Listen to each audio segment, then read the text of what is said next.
English grammar का starting अगर देखा जाए तो यहाँ से ही होता है। ठीक, सबसे पहले हम लोग इंग्लिश में समझते किस चीज़ को हैं, लेटर्स को। लेटर्स माने अक्षर, हिंदी में क्या कहते हैं उसको, अक्षर। तो लेटर्स कहते किसको हैं, उसका डेफिनेशन क्या होता है, उसका परिभाषा क्या होता है कि लेटर्स शब्द की सबसे छोटी इकाई होती है। ठीक है, लेटर्स क्या होता है, शब्द की सबसे छोटी इकाई। अब इसका मतलब क्या, जैसे शब्द मतलब जैसे ABCD, यहाँ एग्जाम्पल लिया गया है ना, तो A से लेकर के Z तक टोटल कै गो अक्षर हो जाता है, 26 गो। लेकिन अगर अकेले अकेले उसको लिखेगा, जैसे यहाँ पर अभी हम लिखे हैं, तो इसको हम अक्षर समझ रहे हैं। लेकिन इसी के मदद से अगर कुछ एक में कंबाइंड कर दिया जाए, जैसे APPLE, सबको पता होगा एप्पल, है ना। अब ये जो है कै गो अक्षर यहाँ पर मिलाया गया, 5 गो। लेकिन अभी पांचों को हम अक्षर नहीं कह रहे हैं, अब हम इसको क्या करें, शब्द। क्या बन चुका है, एप्पल। Apple means save. समझ में आ रहा है। तो यही चीज़ यहाँ पर कहा है कि लेटर्स शब्द की सबसे छोटी इकाई होती है। छोटी इकाई का मतलब कि जो शब्द बना ये किससे बना, एक एक लेटर्स को मिलने से बना। समझ में आया। यानी एक शब्द को बनने के लिए कै गो लेटर्स की आवश्यकता पड़ा, तो इन्हीं लोग के मदद से नहीं एप्पल बना। समझ में आया कि नहीं।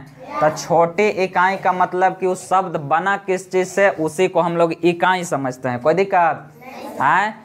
जैसे ही हमारा बॉडी बना किस चीज से है, सेल से। सेल माने कोशिका से। बात समझ में आया ना।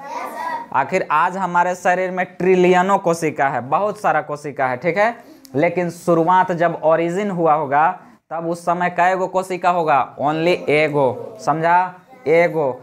और उससे भी पहले 2 गो कोशिका होगा, एक नर युग्मक सेल और एक मादा युग्मक। तो नर और मादा युग्मक के सेल से होता है निषेचन। इसके बाद हो जाता है क्या चीज, एक युग्मनज बन जाता है, जो कि फर्स्ट टाइम एक कोशिका का होता है। वही डिवीजन होते होते बहुत सारा उसका विभाजन होता है और अंततः जो है एक आदमी बड़ा बनता है। समझा कि नहीं। तो ये जो वर्ड बना यहाँ पर, शब्द बना एप्पल, ये किस चीज से बना, एक एक गो अक्षर से बना। समझा, कोई दिक्कत यहाँ तक नहीं हुआ होगा शायद। तो लेटर शब्द की सबसे छोटी इकाई होती है, माने लेटर्स शब्द का सबसे छोटा इकाई का मतलब समझ में आ गया ना। ठीक, इसको अगर इंग्लिश में कहना चाहेंगे तब कैसे कहेंगे, a letter is the smallest unit of the word. यानी लेटर क्या है, शब्द की सबसे छोटी इकाई है। अगर इंग्लिश के हिसाब से देखा जाए तो कै गो, 26 गो। अंग्रेजी भाषा में कै गो अक्षर, 26 गो। कोई दिक्कत। इसको हम लोग लिखते कितने टाइप से हैं, 4 टाइप से।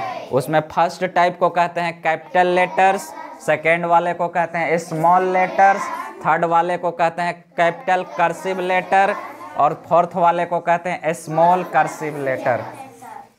ये तो सब कोई सीखबे किया होगा, ये भी सब कोई सीखा होगा। ये भी वही चीज है, लेकिन ये क्या है, लपटेवा ABCD ना। तो उसी को कर्सिव कहते हैं। कर्सिव माने थोड़ा डिजाइन मार दिया गया है। बात समझा। ये सिंपल है, इसमें थोड़ा देखो मॉडिफाई कर दिया गया है डिजाइन। बात समझा। तो इसी तरह से बड़े अक्षरों को जब थोड़ा डिजाइन मार दिया जाता है तो उसको कहते हैं कैपिटल कर्सिव, और छोटे अक्षरों में थोड़ा डिजाइन मार दिया जाता है तो उसको कहते हैं स्मॉल कर्सिव। कोई दिक्कत। तो हमको नहीं लगता है कि लेटर्स में किसी को दिक्कत होगा है। तो अब इसका नेक्स्ट टॉपिक पर भी चर्चा कर लेते हैं इसी जगह, ध्यान देना। तो लेटर्स के बाद हमारा नंबर आता है भावेल कॉन्सोनेंट। ठीक है, इसके बाद हमारा क्या नंबर आ जाता है, भावेल कॉन्सोनेंट। ठीक है, और एक आ जाता है सेमी भावेल ना, एक आ जाता है सेमी भावेल। ये तीनों का डेफिनेशन दिया जा रहा है, ध्यान से सुनना। भावेल का मतलब क्या कि इन 26 में से ए, ठीक है, ए, ई, आई, ओ और यू, ठीक है, और यू, ये क्या कहलाता है, भावेल। क्या कहलाता है, और उसको हिंदी में कहा जाता है स्वर। क्या कहते हैं, स्वर। कोई दिक्कत। कॉन्सोनेंट, कॉन्सोनेंट का मतलब कि 26 में से ए, ई, आई, ओ और यू को छोड़ करके बाकी जो बचा उसको क्या कहेंगे, कॉन्सोनेंट। तब बाकी बताओ कै गो बच गया होगा, तो कॉन्सोनेंट का एगो, कोई दिक्कत? कॉन्सोनेंट का एगो 21 गो, भावेल का एगो 5 गो। कॉन्सोनेंट को कहा जाता है व्यंजन। कोई दिक्कत? किसी को दिक्कत नहीं ना? आप देखो सेमी भावेल, सेमी भावेल के अंतर्गत 2 गो अक्षर आता है, कौन कौन? एक W और Y, ठीक है। सेमी भावेल, सेमी भावेल मतलब इसको कहते हैं अर्ध भावेल, माने आधा। ये आधा कैसन है? भावेल जैसन, अब आधा कॉन्सोनेंट जैसन। समय समय पर ये अपना रूप बदलता है, ठीक है। समय समय पर ये अपना रूप बदलता है। अगर ये दोनों अक्षर किसी शब्द के लास्ट में आए तब भावेल कहलाएगा, लेकिन अगर किसी शब्द के पहले आए तब क्या कहलाएगा? कॉन्सोनेंट। जैसे इसका एग्जाम्पल ध्यान देना, COW, ठीक है। ये W है, अगर हम इसको पढ़ रहे हैं तो क्या पढ़ा रहा है? काऊ, ठीक। तो ये W के बदले में नहीं पढ़ाया ऊ, तब बताओ अ से लेके अह तक, अ से अह तक क्या कहलाता है? स्वर। क्या कहलाता है? स्वर। और इसी को इंग्लिश में कहते हैं भावेल। बात समझा? तो ये जो अभी आया W के बदले में हिंदी में क्या चीज? ऊ का मतलब क्या? स्वर। स्वर का मतलब कैसा उच्चारण किया? भावेल जैसा। कब? जब किसी वर्ड के लास्ट में रहेगा तब। लेकिन अगर इसी वर्ड को हम शुरू में रख दें, समझ में आया?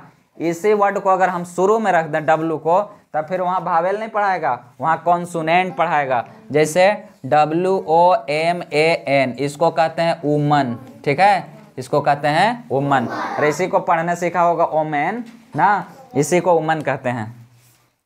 तो यहाँ पर देखो वह पढ़ाया, वह का मतलब क्या? वह का मतलब क्या? व्यंजन। क से लेके ज्ञान तक, क से लेके ज्ञान तक, इस सभी को अक्षर को क्या कहते हैं हम लोग? व्यंजन। समझा? और अ से लेके अह तक वाले को क्या कहते हैं? स्वर। कोई दिक्कत? तो जब देखो यही W लास्ट में था तब भावेल पढ़ाया था, लेकिन यही जब W शुरू में है तब क्या पढ़ाया? कॉन्सोनेंट। कोई दिक्कत? समझ में आ रहा है कुछ? Y का भी इसी तरह से एग्जाम्पल ले सकता है। Y का एग्जाम्पल जैसे लिख लो MY, ठीक। तो MY मतलब हम इसको पढ़ते कहाँ हैं? माई। क्या पढ़ते हैं? माई। ये क्या पढ़ाया? ई। एक बदले मैंने ई पढ़ा रहा है। समझा कि नहीं? समझ में आया? चाहे इसके और भी लिख सकता है ट्राई, TRY। तो इसको भी हम क्या पढ़ेंगे? लास्ट में ई। पढ़ रहे हैं? समझ में आया कि नहीं? तो इस तरह से जो भी है वर्ड, अगर लास्ट में W या Y आता है तब पढ़ाता है भावेल, लेकिन अगर इसी को शुरू में अगर कर दिया जाए तब फिर पढ़ाने लगता है कॉन्सोनेंट। जैसे मान के चलो YOU, इसको क्या पढ़ेंगे? यू। तो आप देखो या आ गया, या का मतलब क्या? व्यंजन, माने कॉन्सोनेंट। बात समझा? शुरू में आने से कॉन्सोनेंट और बाद में जाने से भावेल, यानी अपना जगह के हिसाब से रूप चेंज कर रहा है कि भाई हमको शुरू में डाल दो तो हम कॉन्सोनेंट कहलाएंगे, अब अगर लास्ट में डाल दो तब भावेल कहलाएंगे। लेकिन ये जो परफेक्ट वाला 5 गो है AEIOU, ये किसी भी कंडीशन में क्या कहलाएगा? भावेल। समझा? ये किसी भी कंडीशन में क्या कहलाएगा? भावेल। कोई दिक्कत? लेकिन एक जगह बदलने के हिसाब से बदल जाता है। समझा? यू। और भी इसी तरह से एग्जाम्पल ले सकता है YOUNG, यंग। यंग मीन्स युवा, युवा माने जवान। समझा कि नहीं? तो जब अगर शुरू में डाल रहे हैं तो कैसा? शुरू में डाल रहे हैं तो कैसा? कॉन्सोनेंट। और लास्ट में डाल रहे हैं तब? किसी को दिक्कत? बताओ फिर से। लेटर्स मीन्स कहते किसको हैं? हाँ, तो एकदम रट्टा नहीं मार के बैठ जाना है, बस माइंड में इतना ही शॉर्टकट याद होना चाहिए कि शब्द बना किस चीज से है? लेटर से। तो यानी शब्द का सबसे छोटी इकाई को हम लोग कहते हैं लेटर। बात समझा? इंग्लिश का दृष्टि से कै गो लेटर? कै गो? 26 गो। भुला जा रहा है का? तो इंग्लिश के दृष्टि से कै गो लेटर? 26 गो। और 26 में से लिखते कितने टाइप से हैं? 4 टाइप से। Capital letter, small letter, capital cursive letter, small cursive letter. और इंग्लिश के हिसाब से 26 में से अगर देखा जाए तो 2 ग्रुप में बांटते हैं उसको, एक भावेल और एक कॉन्सोनेंट। भावेल कितने लोग को कहते हैं? 5 को। किस किस को? ठीक है। और ये दोनों को, ये इतना छोड़ करके 5 को, बाकी जितना बचता है उसको क्या कहते हैं? लेकिन उसमें 2 अक्षर ऐसा भी है कि आधा भावेल और आधा कॉन्सोनेंट, इसीलिए उसको कहते हैं सेमी भावेल। किसको किसको? हाँ, इसका कंडीशन क्या है कि अगर इन लोग किसी वर्ड के लास्ट में लगेगा तब भावेल कहलाएगा, लेकिन किसी वर्ड को शुरू में लग जाएगा तब कॉन्सोनेंट कहलाएगा। समझ में आ रहा है? सही। तो यहाँ तक किसी को दिक्कत? तब हम लोग का नेक्स्ट टॉपिक स्टार्ट होगा। अक्षर हम लोग पढ़ लिए, कॉन्सोनेंट भावेल समझ लिए। नेक्स्ट हम लोग क्या आएगा? वर्ड। ठीक है। वर्ड माने जैसे यहाँ एक चर्चा हुआ था एप्पल, ठीक है। तो वर्ड माने बनता कैसे है? अक्षर के ग्रुप से। ठीक है। तो इसका चर्चा अब हम लोग नेक्स्ट में करेंगे।